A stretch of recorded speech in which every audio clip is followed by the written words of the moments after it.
Hey folks, welcome back to the channel. As you can see in the background, if my hand isn't too shaky, last week Wiley and I went ahead and we mounted the solar panels up on top of the garage. This week I am flying solo.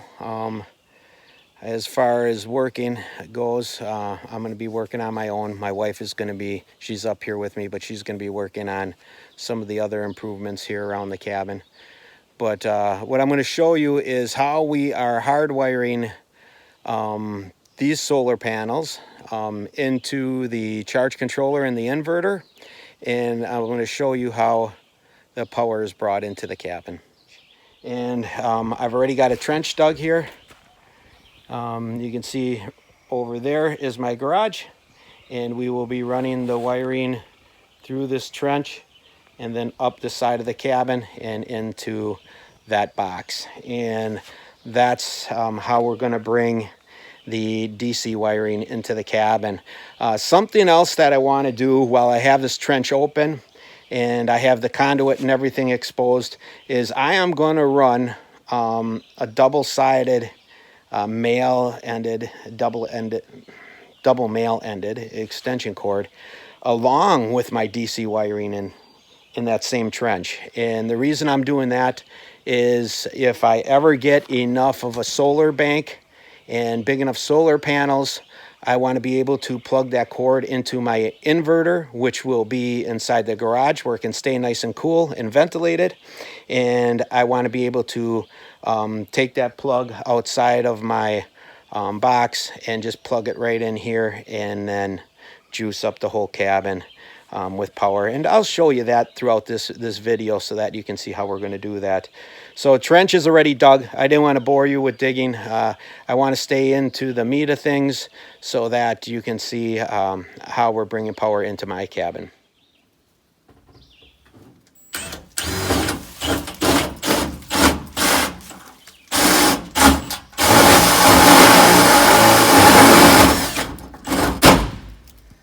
All right, to drill the hole through the siding, I just got this, I don't know the proper name of this bit. I call it an arbor bit, but it looks like a pyramid. They're bimetal. You can get them at just about any hardware store. So when you want to drill through here, it makes a nice, clean, even cut. Okay, last week Wiley and I went ahead, like we talked about earlier, put the solar panels on top of the roof. And what I did is I just stapled the two main wires that come down from the two solar panel kits. I put them inside of this junction box that joins the two kits. And then that junction box has one wire that comes out and it goes into the charge controller. So the plan is I'm going to mount the charge controller on the wall here so that I can see the readouts of everything that's going on. The battery's going to stay here in the garage. And I have a 2000 watt inverter, and this is going to also get mounted onto the wall here. It comes with 3 outlets, and then you can turn it on if you want to run your AC wiring, or just leave it off if you're running your wiring off the DC. So I'm pretty excited to get this wired in. The way that I'm bringing my AC power into the cabin, or that is like your regular 110 power for those of you that aren't familiar with AC and DC, is I'm going to take an extension cord and I'm going to snip off one end and I'm going to run it through the conduit to the cabin and wire it directly into my AC wiring. And then the other end, I have this male plug which will plug right into the inverter. It may sound complicated, but hang in there on this video. I'm going to go ahead and just attach all the components first, and then I'll do the wiring at the end, and I'm sure it'll make sense as you watch the video, so hang in to the end.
Okay, inverters mounted, charge controllers mounted. I put the inverter in this fashion because down here is where we are going to wire the inverter to our battery. And to do that, we have these huge 2-gauge cables that will be mounted from the inverter directly to the battery. We went with 2-gauge because that'll give us the optimum amount of transfer of electricity. So I'm going to go ahead and quick wire that. And actually, right now I do have my battery charging. I will disconnect that so that we don't have any electricity coming back and waking us up. So, all right, let me go get my sockets so that we can go through this a little bit quicker.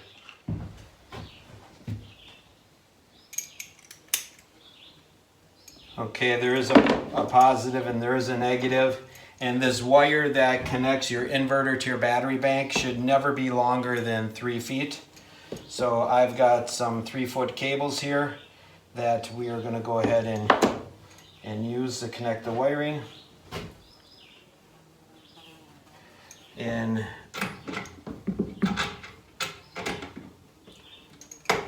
just make sure you have negative on the right side and positive on the correct side as well. Dang horsefly.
That always scares the heck out of me. I didn't get shocked, but it's just enough that it'll make you jump. Gets the old ticker going.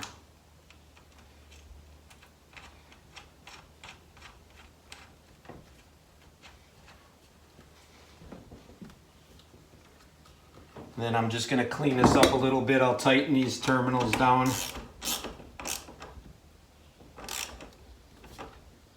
And so everything is snug. Don't crank on it real hard.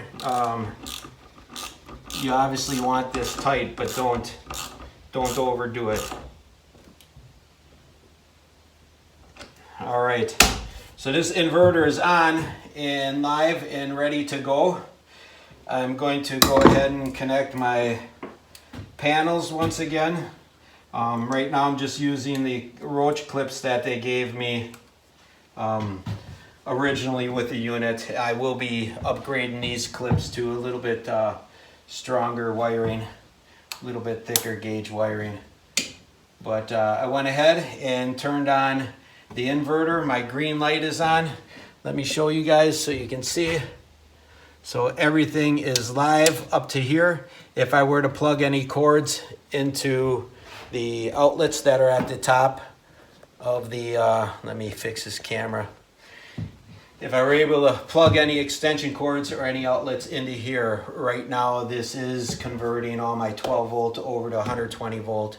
So everything could work perfect and I wouldn't have to listen to the hum of a generator, which is what I want to get away from. I don't want to have to use my generator at all. I can't stand listening to that thing hum, especially at nighttime. I like to have it quiet around the cabin so that you can have deer and other animals come around and they feel comfortable. So that's the goal there. So right now, everything up to this point is powered, and we're going, and I'm looking at my panels here, and I'm charged almost all the way up to peak potential here. So let's go ahead and we'll start running my cord from the cord that I'm going to plug into the inverter. And we're going to run it all the way over to that 120 outlet that I have outside the cabin. And I'll probably wire it in direct right there so that I don't ever have to really worry about that. And then we will also run my AC wiring from the cabin back through the conduit. And we will permanently mount that AC wiring into the solar panels themselves right away in the battery, so that we don't have to, or I'm sorry, I said AC wiring, I meant DC wiring, so that we'll run that DC wiring back as well, so that we don't have to run my lights on the inverter. We will bypass this, and the reason it's significant to bypass this is because there is energy loss that happens here with this thing running. It does have a fan that turns on when it gets warm, and it cools the system down, and we want to eliminate all that. I don't want to have to deal with that, so it's much cheaper to go ahead and much more efficient to run your DC directly from your battery. So we'll bring out both my AC and DC wires next, and I'll show you how we're going to do that. And my first step for running that wiring, like we talked about, here's the cord. Cut off the female end. That female end's no longer needed. We're going to wire that directly to the cabin. We'll leave the male end on to plug into the inverter. All right, so I've got my conduit just kind of cut to roughly about the size that we need, and I'll show you what I'm doing. I've got this blue extension cord that we talked about earlier from the garage coming out to the conduit. This is going to be where the wiring all leaves the garage, up at the top there. And then all that we're going to do is, for me, I don't have a snake to pull my electrical wiring through, so we are going to do this the handyman special way.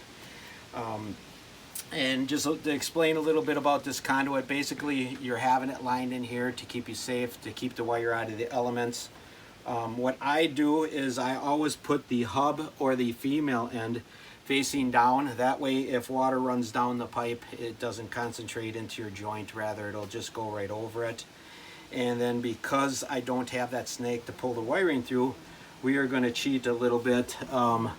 I watched an old-time electrician do this a couple times, and he said basically we're going to put the glue around the pipe here, and his explanation was if you put it there and not inside the female end, you know, this isn't going to be holding water. It's not going to be pressurized like plumbing would be. It will allow the joint to glue and to be watertight, yet you won't have glue oozing out and connecting your wires all together in a gluey glob or mess. So in the future, if any of these wires ever burn up or go bad or need to be replaced, we can just pull it through. And then I'm not sure if I mentioned this earlier, but the black and white wiring that I have, that's stranded wire. It's very important for DC wiring that you go ahead and use stranded wiring. Your 120 volt or your AC wiring, that's solid core, but solar always has to be stranded. So I'm going to go ahead and I'll glue this first joint, and then I think I'll just let the camera roll after that, and you can watch me glue the rest together.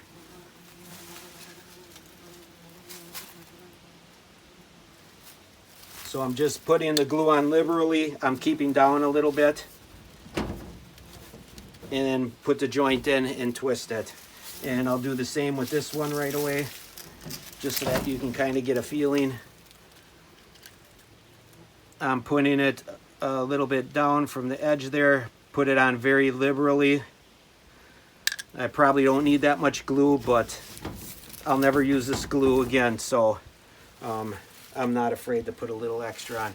And then right now the inside of the pipe is all dry. I don't have to worry about any of that glue being in there and affecting my wires. So, all right, I see that my camera woman is getting ate up by deer flies, so I'll let her go and I'll just set the camera up at a distance and you can watch me finish this one out.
Okay, so we've got the trench ran and the conduit is buried. I've got my 2 DC wires coming through here, the black and the white, which I will connect to the charge controller. And then the AC wiring for the cabin is going to be as simple as plugging in this blue extension cord, and then I just turn on the inverter, and now I have full 120 volts to the cabin. So I'm going to turn this off for right now, and I'd like to concentrate on getting just my AC stuff in so that we can have some lights inside the cabin. So here we go.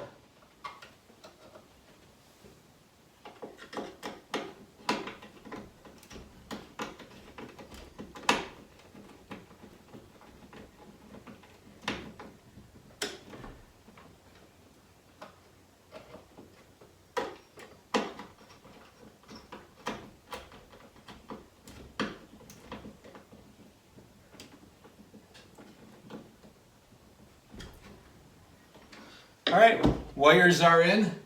Let's go inside the cabin and we'll check to see if we have lights. And we got power. So the solar is working. Let's go ahead and test one of our outlets and we'll see if we have 120 volts at our outlets. All right, so I really don't have anything that works off of 110 yet in the cabin. Everything has been off my DC power. So what I did is we grabbed a small fan that we had in storage that we used for when we had the generator, blah, blah, blah, blah, blah.